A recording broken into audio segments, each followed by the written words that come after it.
Kind of do what we talked about last night. K Styles, I forgot. I want you You to forgot? remind. Oh, yeah, yeah. Hey, Okay. okay. So before we start tonight's show, we're gonna talk a little thing about respect for your elders. Mm-hmm. I don't know if anybody paid attention to it this past Sunday and Monday, but did y'all understand kind of like the beef that was going on between DK Metcalf and Shannon Sharpe? Woo, boy. Oh, that thing was ugly. DK Metcalf has soon apologized after this, but this is what we're talking about as far as criticism and and criticizing and disrespecting folks that have done it before you. So let me go ahead and explain the scenario. So basically, what it was DK Metcalf fucked up on the play last night. Um, Shannon Sharpe said on Twitter that was a dumbass play that you almost cost the team with. DK Metcalf said, I'll wipe my shit with what you have to think type of stuff. You washed up has been. Like, you do realize you're talking to a Hall of Fame tight end that helped be one of the reasons why your big ass is in the league right now. Mm-hmm. So, so this is what we're talking about. Respect your elders and respect the people that did it before you. And nah, bro, you don't do it like that. Now, like I said, I imagine if it was somebody like Troy Williamson or as Falcon fans would know, Laterrence Dunbar would have said some shit like this. I'd be like, yeah, shut the hell up. But not Shannon Mm-hmm. Sharpe. So just wanted to get that little bit out the way. I want to see what y'all thought about that as far as some guys letting their emotions overthink what they're really. Hold on, let me repeat it. Letting their emotions get the best of them. And before we get to that, $5 super chat, $5. $5. Holla, holla, holla. Black Heart. He said respect. Hey, appreciate it, man. So let me get y'all It's thoughts gonna on that. it's gonna be quick for me. I think it's just at the end of the day, you got to know the history of your like as just being a receiver. Tight ends and wide receivers pretty much the exact same thing. So if you're gonna play in the NFL, you got to know the history of the game. And the history of the game is that a guy like Shannon Sharp set the he essentially was Julio before Julio. He was To before To. He was DK before DK because back in the day, tight ends were usually 6'6", 250, 60 pounds, 280 pounds, and they didn't really give the smaller receivers like a big wide receivers and smaller tight ends any respect until Shannon Sharp came into the game. Isaac Newsom was a guy who was pretty big for his, like in his day, but there was no room for a guy like Shannon Sharp who was 6'2", 6'4", 220 pounds. There was absolutely no room for him. He was considered too small. So he set the like he look. I'm when they all come down to it, you got guys like Michael Vick. That like Michael Vick is obviously the greatest running quarterback in the history of the game. I don't think anybody can deny that. But when you talk about one of the greatest receiving tight ends ever, there's Shannon Sharp, there's Tony Gonzalez, and that's about it. Just in my opinion, those guys are what it like. They are the standard.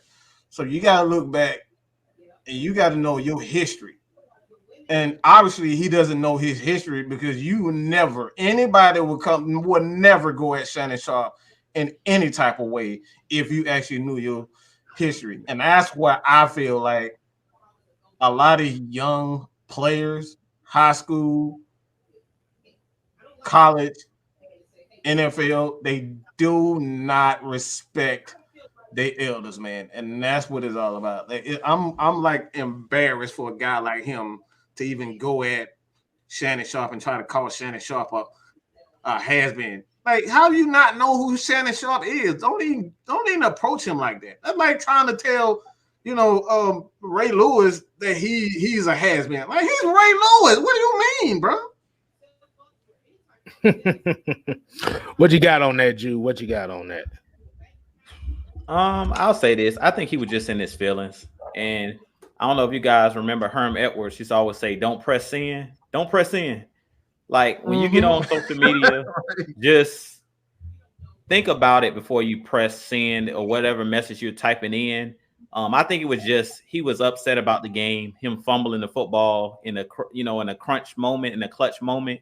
And I think that he just got in his feelings. Let's just be real. He just got in his feelings. And sometimes criticism is a good thing. Sometimes it makes you stronger. So all he should have did was just not even responded because he was in his feelings, basically. That's the reason he called Shannon a has-been. And that's the reason why after the fact he apologized, because he knew he was in the wrong. But in the heat of the moment or the heat of the battle, sometimes you don't want to hear what that other person has to say, even if it's good criticism, because all criticism isn't bad. You know what I'm saying? Most of the time, constructive criticism is a good thing. And all Shannon was saying is in that situation, you can't fumble the football. Point blank in the period. At the end of the day, he was being real. If you want to be one of the top wide receivers in the game, if you want to be a Hall of Famer, like a guy like Shannon Sharpe, then he's telling you can't do that in a clutch moment. Just like how we've been getting on our boy Calvin Ridley. It's the same thing. If you want to be a top playmaker, playmakers do what? Make plays in big moments. That's what makes you great. As Mike always talks about being great, the great one, in clutch moments, great players do what others can't. And that's what DK Metcalf that's all Shannon Sharpe was trying to say is in that situation, for you to be the top dog on your team and be that number one wide receiver or be one of the best in the league, to consider yourself one of the greats, you have to make that play. That's all Shannon was saying. And he just got in his feelings because it was on social media or it was broadcasted in a way that he didn't like it. But it was good. It was good criticism. Like I said, all criticism isn't bad criticism. So I think he definitely needs to respect his elders. But I think he was just upset about the situation. And he was embarrassed because he fumbled the football in a clutch situation. And he knows that he's better than that. So at the end of the day, I had to say as simple as that. Disrespect your elders. And like he said, Shannon Sharpe is one of the best to do it. One of the greatest tight ends of all time, arguably the greatest tight end of all time. And definitely he kind of set the mold for these new, what we're seeing now, tight end / receivers. He was that first guy that was like a receiver changed to tight end. And he was one of those guys that wasn't known as a blocker. He was mainly a playmaker. He catching the ball. So that's what I take from it. I mean, I didn't make too much of a big deal out of it other than don't wear your emotions on your sleeve. And as Hermet would say, don't press in. If you see that your emotions, got the best of you at the moment, sometimes it's just let it go. Don't even comment. You know what I'm saying? Because sometimes I've even done it. I can't judge DK Metcalf. And when you're upset and you're in your feelings and you're in a low point, you know what I'm saying? As sometimes you can't even respond right then and there because you're so upset or distraught about the situation. So I think he should have not even said anything. Just hit Shannon Sharpe up on the back line and just say, man, I didn't appreciate, because sometimes I think Shannon Sharpe, he's raw and uncut. He's going to say what he needs to say. He don't care how it comes out, even when he's on TV. And that's what makes Shannon kind of great is he just speaks his mind. But sometimes, players have feelings. DK Metcalf's feelings got hurt at the end of the day. That's all it was. Hey, like I said, Shannon Sharpe is an old country boy from Southern Georgia, so he really don't give a He gonna tell it like it is. Exactly. He don't care how it come out. He gonna tell it like it is. But yeah, like I said, we just wanted to get that out the way because initially we wanted to talk about that yesterday, but we forgot about it.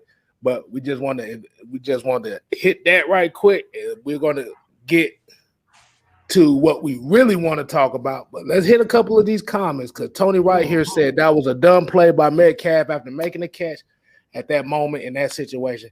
He was being selfish and not thinking about the team, and he should have gotten out of bounds to stop the clock. Yes, like I said, it's a difference between trying to be a hero And like you said, just making the right play. Like I said, this is just one of those cases where you have to make the right play. Because the right play eliminates the mistakes. Now, if you try to be a hero, there's mistakes behind it. It's 50-50. And that's what happened. But